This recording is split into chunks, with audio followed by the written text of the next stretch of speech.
Then, if the energy of a photon of sodium light lambda equals to 589 millimeter equals the band gap of semiconductor, the minimum energy required to create whole electron pair is, the options are 1.1 electron volt, 2.1 electron volt, 3.2 electron volt and 1.5 electron volt.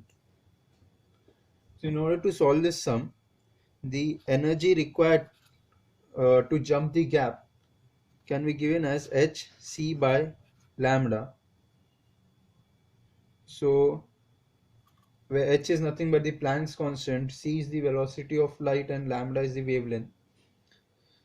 So substituting the values of h as 6.6 into 10 raised to minus 34, c as 3 into 10 raised to 8 meters per second, and the value of lambda, which is given as 589 millimeters and nanometers, this is nanometers, 10 raised to minus 9. So that comes out to be 2.1 electron volts. Hence, option B is the correct answer. Find the wavelength of light that may excite an electron in the valence band of diamond to the conduction band. The energy gap is 5.5 electron volts. The options given are 226 Newton nanometers, 312 nanometers, 432 nanometers and 550 nanometers. Here the formula that can be applied is energy gap equals hc by lambda. We will need to find out the value of lambda, that is the wavelength. Hence lambda equals hc upon the energy gap. H is nothing but Planck's constant and c is the wavelength speed of light. Now what we need to note here is that the value of hc can be memorized as a standard as 1240 electron volts. So 40 electron volt into nanometers. Therefore the value of lambda when we substitute is 1240 electron volt nanometers upon the energy gap that is given as 5.50 electron volts. The value of lambda that we get is 226 nanometers. Hence option A is the correct answer. An intrinsic semiconductor has a resistivity of 0.5 ohm meter at room temperature. Find the intrinsic carrier concentration if the mobilities of electrons and holes are 0.39 meter square per volt per second and 0.11 meter square per volt per second respectively. The options are 1.2 into 10 raised to 18 per meter cube, 2.5 into 10 raised to 19 per meter cube, 1.9 into 10 raised to 20 per meter cube and 3.1 into 10 raised to 21 per meter cube. Let us just write down the given data. The resistivity is given as 0.5 ohm meter. The mobility of electron as well as the mobility of electrons is given as 0.39 meters square per volt per second, and that of holes is given as 0.11 meter square per volt per second. Now the formula for resistivity of intrinsic semiconductor is given as 1 by rho equals E times Ni mu E plus Ni mu H, where here in this equation Ni is nothing but the intrinsic carrier concentration. So if we rearrange this equation, we get Ni equals 1 by rho into E times mu E plus mu H.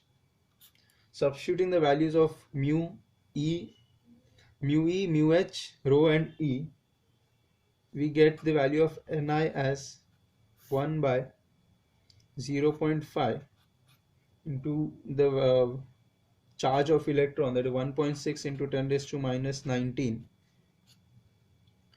mu E 0.39 and mu h as 0.11. So the value comes out as 2.5 into 10 raised to 19 per meter cube. Hence, option B is the correct answer. In pure semiconductor, the number of conduction electrons is 6 into 10 raised to 18 per cubic meter. How many holes are there in a sample size of 1 centimeter cross 1 centimeter cross 1 millimeter? The options are 3 into 10 raised to 10, 6 into 10 raised to 11, 3 into 10 raised to 11, and 6 into 10 raised to 10. Here the electron concentration or the number of electrons per unit volume is given as 6 into 10 raised to 18 in every cubic meter, and the volume of the cube is given as 1 centimeter into 1 centimeter into 1 millimeter. So in order to find out the total number of electrons is nothing but number of electrons per unit volume into the volume of the entire sample that is here. So that is 6 into 10 raised to 18, and converting this into standard units of meter, 1 centimeter is written as 10 raised to minus 2 meters, 10 raised to minus 2 meters, and 1 millimeter is 10 raised to minus 3 meters, which is nothing but 10 raised to minus 7 meter cube. This is the volume of the sample. So into 10 raised to minus 7. So this is nothing but 6 into 10 raised to 11. Hence option B is the correct answer. Mobilities of electrons and holes in a sample of intrinsic germanium at room temperature are 0.54 meter square per volt per second and 0.18 meter square per volt per second respectively. If the electron and hole densities are 3.6 into 10 raised to 19 per meter cube, the germanium conductivity is, the options given are 4.14 Siemens per meter, 2.12 Siemens per meter, 1.13 Siemens per meter, and 5.6 Siemens per meter. Now let us look at the formula for conductivity, which is given by sigma. It's nothing but E, that is the charge on the electron, to Ni, the intrinsic charge, into mu E, that is the mobility of electrons, Ni into mu H, that is the mobility of holes. Taking Ni common, we get E into Ni mu E plus mu H. Now substituting the values as 1.6 into 10 raised to minus 19, the value of Ni as 3.6 into 10 raised to 19, mu E as 0.54, and mu H as 0.18. When we work this out, we get it as 4.147 Siemens per meter. Hence, option A is the correct answer. A block of pure silicon at 300 Kelvin has a length of 10 cm and an area of 1 cm square. A battery of EMF 2 volts is connected across it. The mobility of electrons is 0.14 meter square per volt per second, and their number density is 1.5 into 10 raised to 16 per meter cube. The electron current is, the options given are 6.72 into 10 raised to minus 4 amperes, 6.72 into 10 raised to minus 5 amperes, 6.72 into 10 raised to minus 6 amperes, and 6.72 into 10 raised to minus 7 amperes. Now let us find out the potential gradient or potential per unit length, which is given by total potential difference or EMF divided by the length, that is 10 centimeters. So 2 volts upon 0.1 meters, so that is 20 volts per meter. That is the potential gradient. Now the area of cross section is given as 1 centimeter square, which can also be written as 10 raised to minus 4 meter square. Now the velocity of electrons is given as mu E, mobility of electrons, into the potential gradient. That is nothing but 0.14 into 20. So that comes out as 2.8 meters per second. That is the velocity of the electrons. Now the electron current can be calculated as the number of electrons into the area of cross section, charge on the electron, and the velocity of electron. So substituting these form values, we get 1.5 10 raised to 16, the area given as 10 raised to minus 4, the charge 1.6 into 10 raised to minus 19, and the velocity of the electron, that is 2.8. This turns out to be 6.72 into 10 raised to minus 7 amperes. Hence, option D is the correct answer. A pure silicon crystal has 5 into 10 raised to 22 atoms per meter cube. It is doped by 1 ppm concentration of pentavalent arsenic.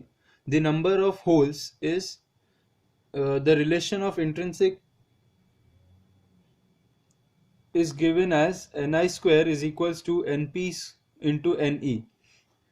The value of Ni is given as 1.5 into 10 raised to 16 meter cube per meter cube.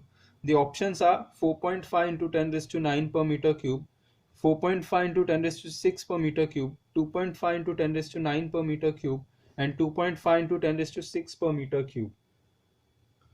The electron and holes concentration, the relation is given as Ni square is equals to Ne into Np or Nh. Therefore, Np is equals to Ni square upon Ne.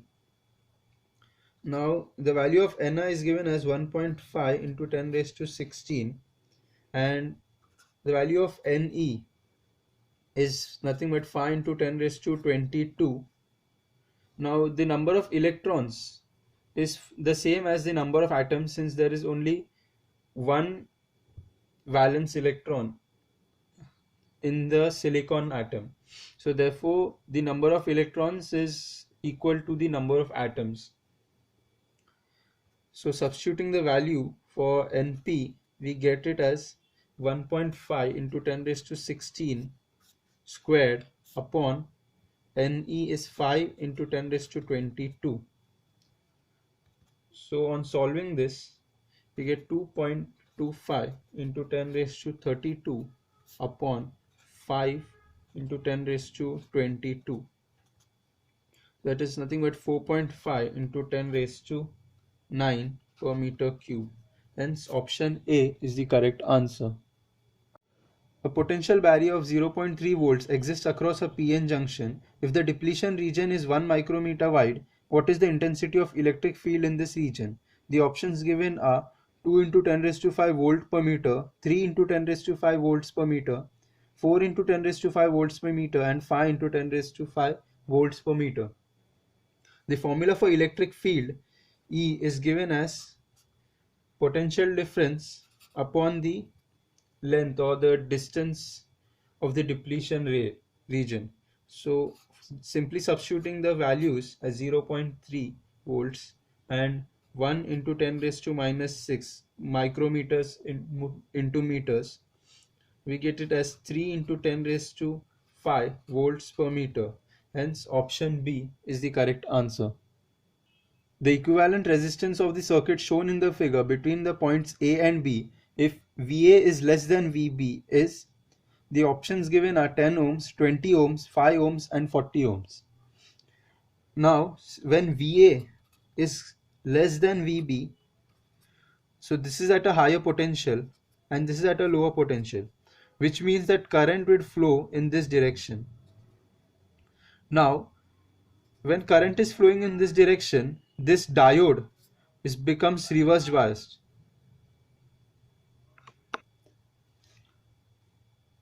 So the diode gets reverse biased and this upper arm acts as infinite resistance. Now since it acts as an infinite resistance, we can consider it as an open circuit, and therefore the only part of the circuit that is left is the lower arm with 20 ohms between the points A and B. So therefore the equivalent resistance is nothing but open arms from the above arm, so only the below arm is considered. Hence 20 ohms would be the right answer. Hence option B is the correct answer. In the circuit shown, if drift current for diode is 20 microamperes, the potential difference across the diode is, the options given are 2 volts, 4.5 volts, 4 volts and 2.5 volts. Now in this circuit, the diode, according to this arrangement, the diode is reverse biased, and therefore there will be no current that is caused by the 4 volt EMF, and hence only drift current exists in the circuit. So only drift current, that is 20 microamperes. Now potential difference across the 15 ohm resistance due to the drift current will be given as 15 ohms into 20 microamperes, which is nothing but 300 microvolts, which is 0.0003 volts. So therefore the potential difference across the diode can be given as 4 minus 0.0003, so which is approximately equal to 4 itself. Hence option C is the correct answer. The table provides values of V and I obtained for a diode. Let the characteristic alpha be nearly linear over this range.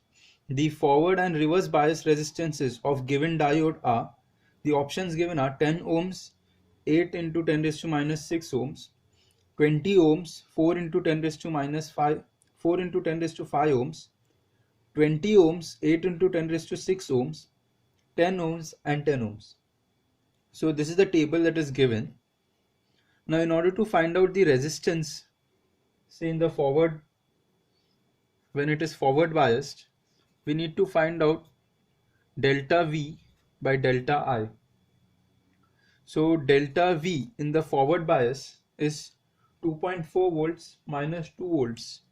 So that is 2.4 minus 2, which is nothing but 0.4 volts. Similarly, delta I can be written as 80 milliamps minus 60 milliamps, which is 20 milliamps. So applying the formula, RFB or resistance in the forward bias is 0.4 upon 20 into 10 raised to minus 3 amps. So that turns out to be 20 ohms. Now for reverse bias, similarly for reverse bias, the value of delta V by delta I, delta V is 2 minus 2 and 0, so minus 2 volts, and delta I is minus 0.25 into 10 raised to minus 6 amperes. So the resistance in the reverse bias is minus 2 upon minus 0.25 into 10 raised to minus 6, which comes as 8 into 10 raised to 6 ohms. Hence option C is the correct answer. In a full wave junction diode rectifier, the input AC has RMS value of 20 volts. The transformer used is a step-up transformer having primary and secondary turn ratio 1:2. The DC voltage in the rectified output is, the options given are 12 volts, 24 volts, 36 volts and 42 volts. Over here, the RMS value of voltage is given as 20 volts, and therefore the peak value can be written as root 2 times the RMS value. So that is nothing but 20 root 2, which comes out as 28.28 volts. Now since the step-up transformer is used, the higher potential, that is after stepping it up, the potential that is obtained, so let's say call it as V0 dash, is 2 times V0. So that is nothing but 2 into 28.28 volts.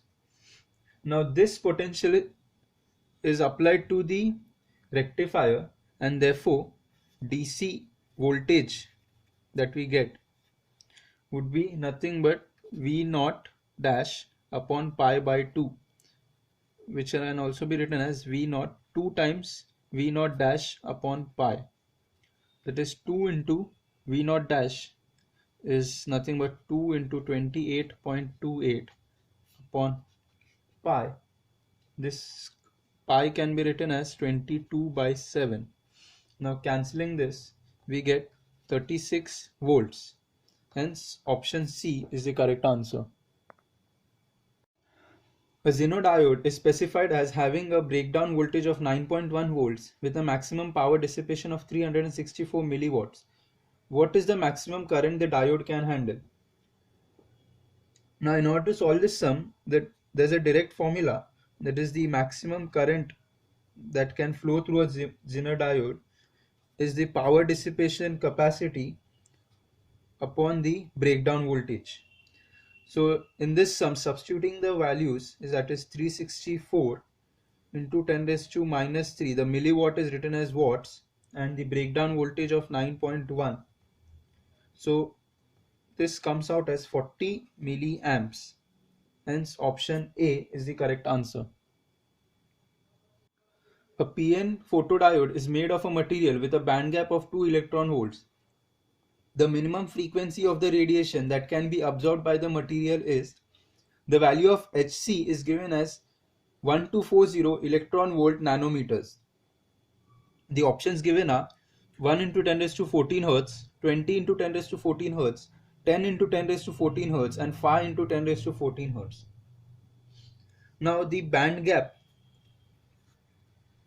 is given as 2 electron volts, and we know that the lambda or the wavelength can be written as Hc upon Eg. So finding out the wavelength, we get 1240, that is already given here, upon electron gap or the energy gap, that is 2 electron volts. So from this we get the value of lambda as 620 nanometers. Now to find out the frequency is given as c by lambda. C is nothing but the speed of light, so 3 into 10 raised to 8 meters per second upon lambda, which is nothing but 620 nanometers, can be written as 10 raised to minus 9 meters. So that is 5 into 10 raised to 14 hertz. Hence option D is the correct answer.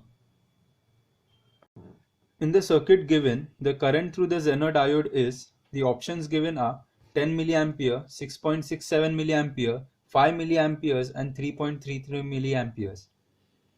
Now in this circuit, the voltage across the R2 resistance is since both the xenodiode and the R2 resistance are parallel to each other, therefore the voltage across the R2 resistance is equal to the voltage across the xenodiode, which is nothing but 10 volts. So let us find the current that flows through the R2 diode, R2 resistance. So therefore the current through the R2 resistance is given by VR2 upon resistance R2. So that is 10 upon 1500 ohms, which is nothing but 0.667 into 10 raised to minus 2 amperes. So that is nothing but 6.67 milliamperes, it can be written. And now the voltage across the R1,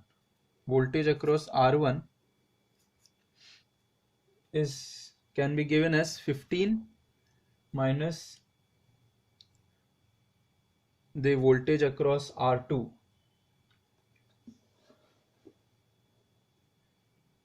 So that is nothing but equal to voltage across R2, that is 15 minus voltage across R2 is 10. So that comes out to be 5 volts. Now the current through the R1 resistance is given by 5 upon R1. So 5 upon 500, which is equals to 10 milliamps. Now this is the current through the R1 resistance. Now applying Kirchhoff's junction law, at this point. So the current which is coming through the R1 gets divided into current through R2 and current through the Zener diode. So we can write current through the Zener diode is nothing but current through R1 minus current through R2. So that is 10 minus 6.67. So that comes out to be 3.33 milliamps. Hence option D is the correct answer. From the Zener diode circuit shown in the figure, the current through the Zener diode is, the options given are 34 milliamps, 31.5 milliamps, 36.5 milliamps and 2.5 milliamps. Now in this circuit the RL resistance is given as 20 kilo ohms and the input voltage is given as 220 volts and Zener voltage is given as 50 volts. Now the load current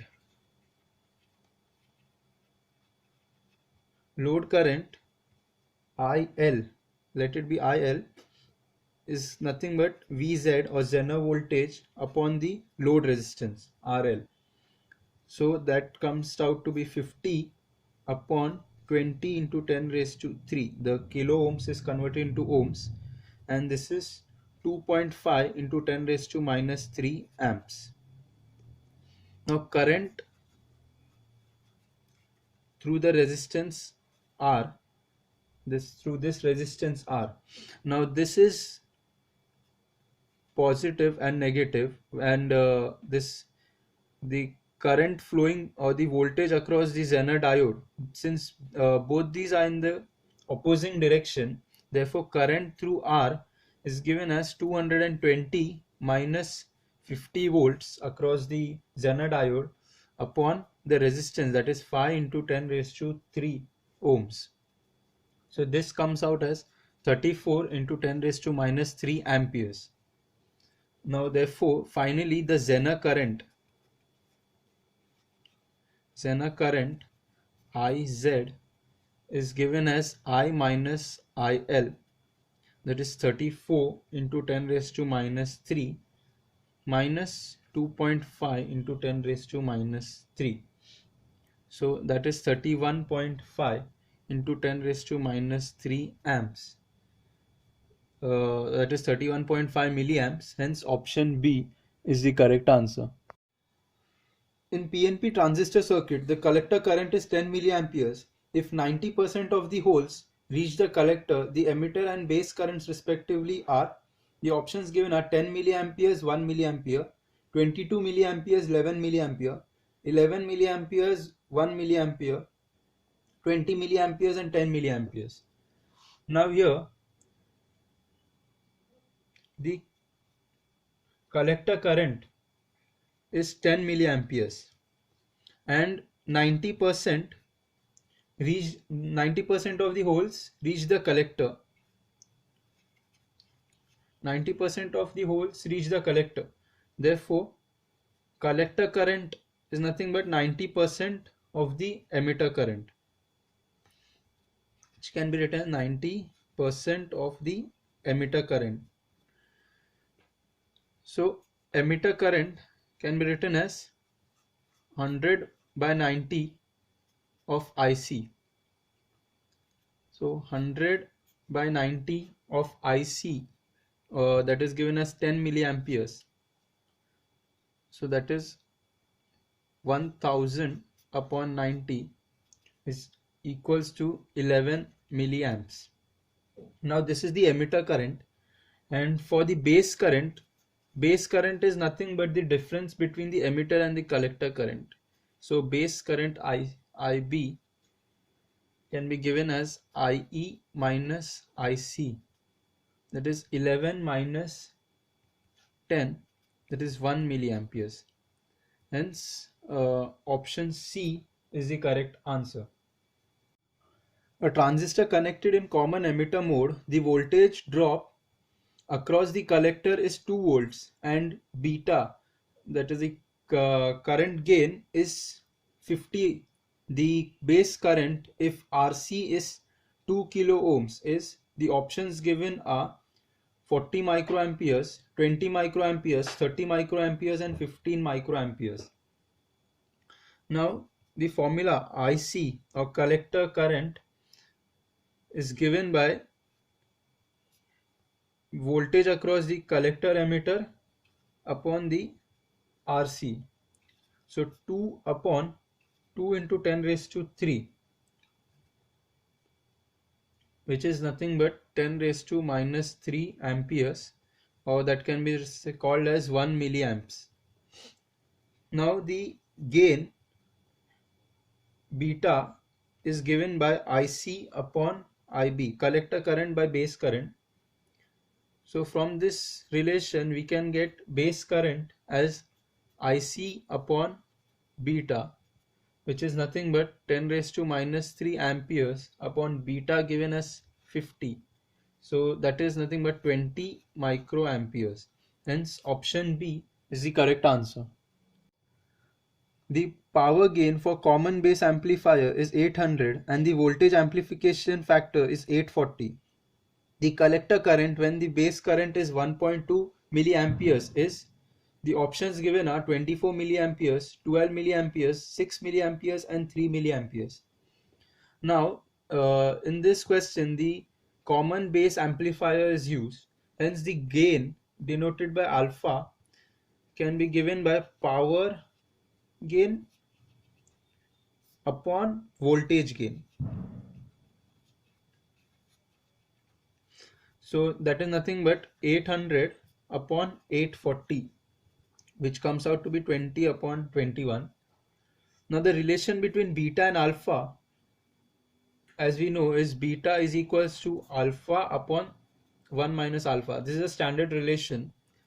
Therefore beta equals 20 upon 21 upon 1 minus 20 by 21. So when you solve this, you get the value of beta as 20. Now beta is equals to 20 and we know the standard relation for beta is IC or collector current upon base current. So from this the collector current can be found out as beta into base current, which is nothing but 20 into base current of 1.2 milliamperes. So which is 24 milliamps. Hence option A is the correct answer. The potential difference across the collector of a transistor used in common emitter mode is 1.5 volts with the collector resistance of 3 kilo ohms. The emitter current is the beta or the current gain is given as 50. The options are 0.7 milliamperes, 0.49 milliamperes, 1.1 milliampere and 1.9 milliamperes. Now here the voltage in common emitter mode is given as 1.5 volts and the collector resistance is given as 3 kilo ohms. Now IC or the collector current from this can be found out as VCE or collector emitter in the common emitter mode potential difference upon RC, that is 1.5 upon 3, which is nothing but 0.5 amperes or 0.5. This 3 is 10 raised to 3 ohms, so 0.5 into 10 raised to minus 3 amperes, 0.5 milliamperes it can be written as. And now the base current IB is given as IC upon beta, so that is nothing but 0.5 into 10 raised to minus 3 upon beta is 50, so that can be written as 0.01 into 10 raised to minus 3 amperes. Now the emitter current can be given as collector current minus the base current, so 0.5 into 10 raised to minus 3 minus 0.01 into 10 raised to minus 3, so this can be written as 0.49 into 10 raised to minus 3 that is nothing but 0.49 milliamperes. Hence, option B is the correct answer. The input resistance of a common emitter transistor amplifier, if the output resistance is 500 kilo ohms, the current gain alpha equals 0.98 and the power gain is 6.0625 into 10 raised to 6 is, the options are 198 ohms, 303 ohms, 300 ohms, 100 ohms and 400 ohms. Here, let's look at the current gain beta, which is given by the relation of alpha upon 1 minus alpha. The value of alpha is given as 0.98. Therefore, 0.98 upon 1 minus 0.98, that comes out to be 49. Therefore, the value of beta is 49. Now, let's find out voltage gain. Voltage gain, let's denote it by AV, and this is given as beta times the external resistance R0 and the internal resistance, so the voltage gain AV is given as 49 times 500 into 10 raised to 3 ohms upon the internal resistance that we need to find out. Now, power gain is given by the formula current gain times the voltage gain.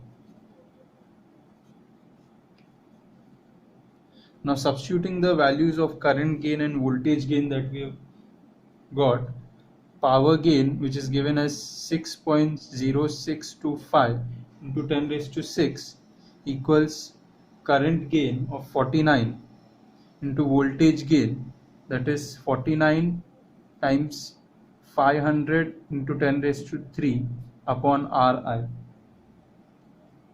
Now, solving this to find out the value of Ri, we get Ri is equals to 198 ohms. Hence, option A is the correct answer.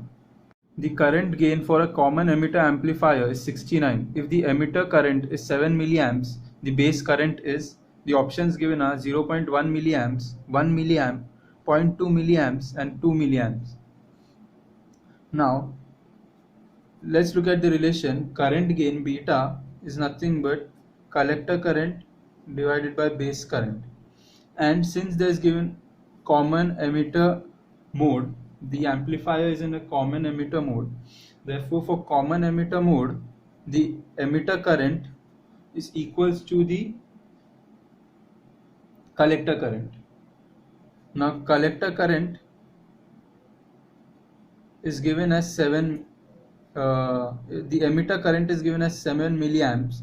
Therefore, collector current will also be 7 milliamps. So, using this, substituting into this relation, therefore, beta, which is given as 69, is equals to 7 milliamps. So, 7 into 10 raised to minus 3 amps upon the base current. So, in order to find out base current, IB is 7 into 10 raised to minus 3 amps upon 69. So, which we get as 0.1 milliamps. Hence, option A is the correct answer. If a change of 100 microamperes in the base current of an NPN transistor causes a change of 10 milliamperes in its collector current, its AC current gain is, the options given are 50, 100, 200 and 150.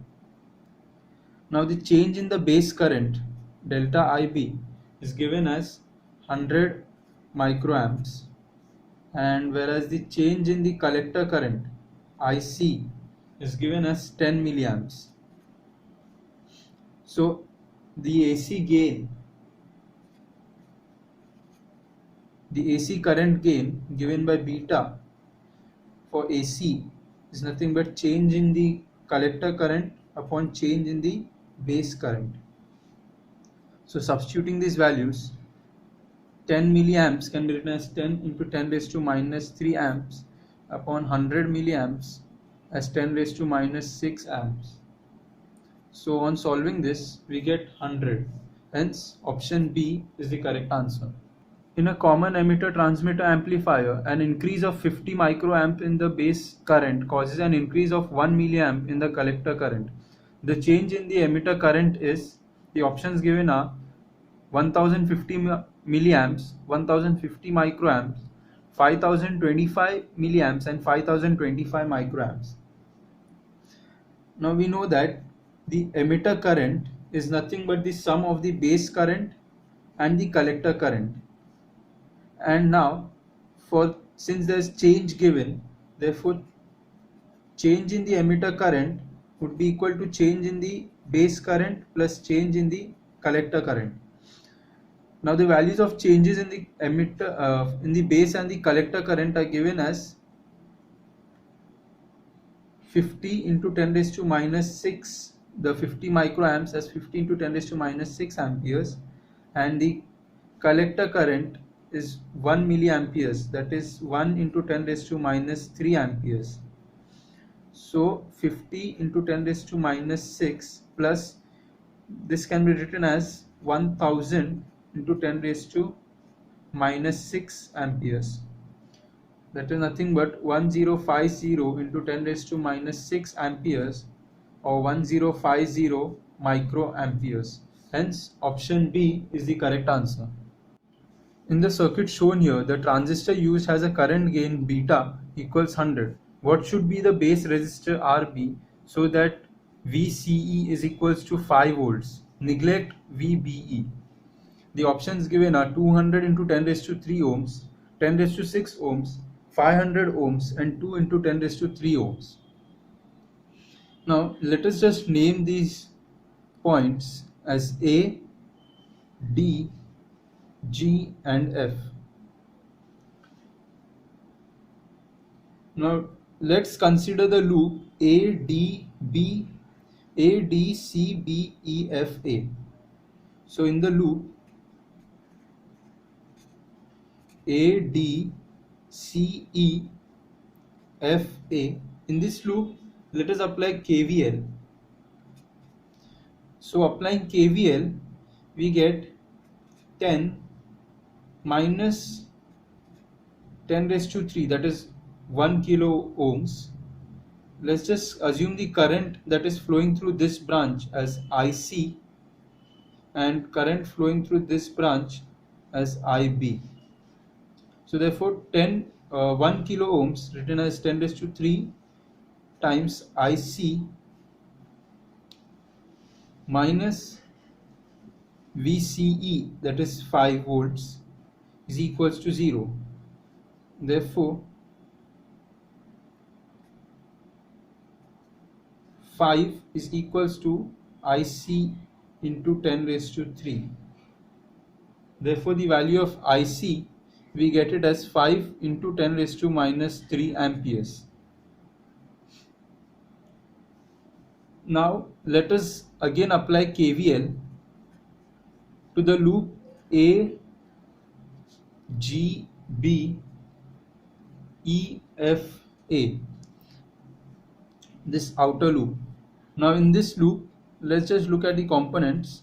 There's a voltage source here, there's an RB over here, there's a VBE base emitter voltage that would be here. Now in this loop, IB and RB, this is given as 10 volts, and the VBE is neglected. So IB into RB plus VBE equals 10 volts. Applying the KVL in this direction. Therefore, since VBE is neglected, it is taken as 0. Therefore, IB into RB, the value of RB is unknown, is equals to 10. Now IB that is 5 into 10 raised to minus 5. As we know, beta is equals to IC upon IB. Therefore, IB is equals to IC, which is 5 into 10 raised to minus 3 upon 100. That the beta is given as 100. Therefore, upon 100 we get as 5 into 10 raised to minus 5. So apply using this value of 5 into 10 raised to minus 5 times RB is equals to 10. Therefore, RB we obtain as 2 into 10 raised to 5 ohms. So that can be written to suit the option as 200 into 10 raised to 3 ohms. Hence, option A is the correct answer. A common emitter amplifier gives an output of 3 volts for an input of 0.01 volt. If the beta of the resistance is 100 and the input resistance is 1 kilo ohm, then the collector resistance is, the options given are 3 kilo ohms, 30 kilo ohms, 1 kilo ohm and 5 kilo ohms.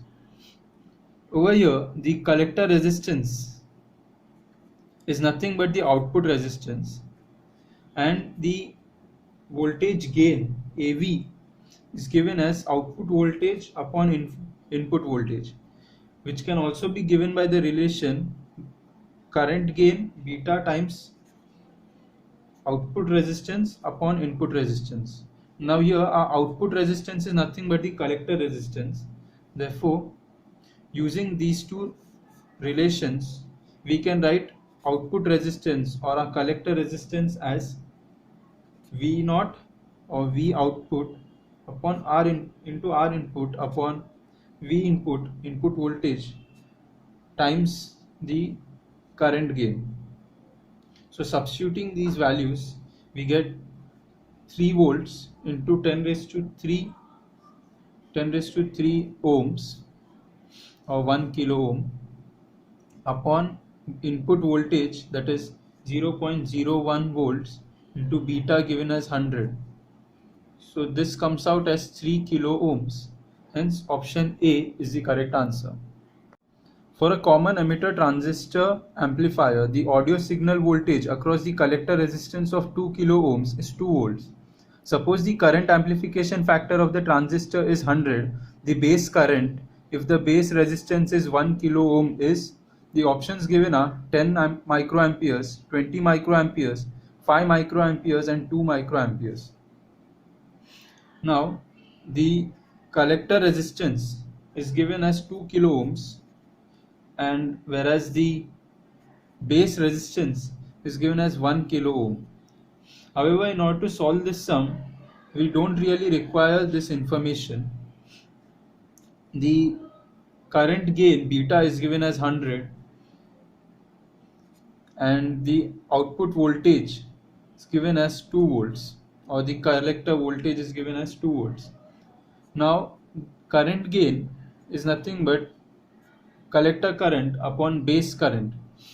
Collector current can be written as output voltage or collector voltage upon collector resistance upon the base current. Now, using this relation, we can rearrange it as base current IB is equals to V naught upon beta times RC. Therefore, IB, that is the base current, is equals to 2 upon 100 into the RC, which is given as 2 kilo ohms, can be written as 2000 ohms. Hence, this comes out as 10 raised to minus 5 amperes, which can be written as 10 into 10 raised to minus 6 microamperes. Hence, option A is the correct answer. The output of given logic circuit is, the options given are A dot B plus C, A dot B dot C, A plus B dot A plus C and A plus B plus C. Now in this circuit, the logic gates number 1 and 2 are OR gates, and the logic gate number 3 is an AND gate. Now the signal A is applied as an input to logic gate number 1 as well as logic gate number 2, and since it is an OR gate, the output of the first logic gate would be A plus B. Similarly, since the same signal of A is applied as an input to the logic gate number 2, the output of this would be A plus C. And both these signals are as an input to the AND gate. Therefore, the output over here should be A plus B dot A plus C. And this is same as the option C. Hence, option C is the correct answer. The circuit given in the figure is equivalent to the options given are AND gate, OR gate, NOT gate, and NAND gate. Let us analyze the circuit. The signal A passes through a NOT gate, so therefore the output would be A bar. Similarly, the signal B also passes through the NOT gate, and hence the signal output from this NOT gate would be B bar. Both these signals A bar and B bar are input to an OR and then a NOR, basically a NOR gate. So the signal's output from this gate would be A bar plus B bar, but since there's a NOT over here and since it's a NOT gate, NOR gate, therefore there would be a bar over the entire thing. So this can be simplified as A double bar dot B double bar. Since A bar plus B bar, the whole bar, can be written as A bar dot B double bar, and A double bar is nothing but A and B double bar is nothing but B, and therefore this is A dot B, and A dot B is nothing but an AND gate. Hence option A is the correct answer. In the circuit shown in the figure, if the diode forward voltage drop is 0.3 volts, the voltage difference between A and B is, the options given are 1.3 volts, 2.3 volts, 0 volts and 0.5 volts. Now in this, the forward voltage drop of this diode is given as 0.3 volts. Let us just consider an imaginary loop over which we can apply the KVL law. So let the potential across the points A and B be given by V. Potential difference across A and B is given by V. Therefore, applying the loop theorem, so V minus 0.3 volts of the diode equals 5 into 10 raised to 3 kilo ohms of the first resistance into 0.2 milliamps, that can be written as 10 raised to minus 3 amps, plus again 5 into 10 raised to 3 volts, 5 into 10 raised to 3 ohms into 0.2 times 10 raised to minus 3 amps. So this can be simplified as V minus 0.3 is equals to 5 plus 5 into 10 raised to minus 3 into 0.2 into 10 raised to minus 3. Pardon me, this is 10 raised to plus 3. Therefore, this and this gets cancelled. Therefore, V minus 0.3 is equals to 10 times 0.2. Therefore, V is equals to 2 plus 0.3, which is nothing but 2.3 volts. Therefore, voltage across A and B is 2.3 volts. Hence, option D is the correct answer.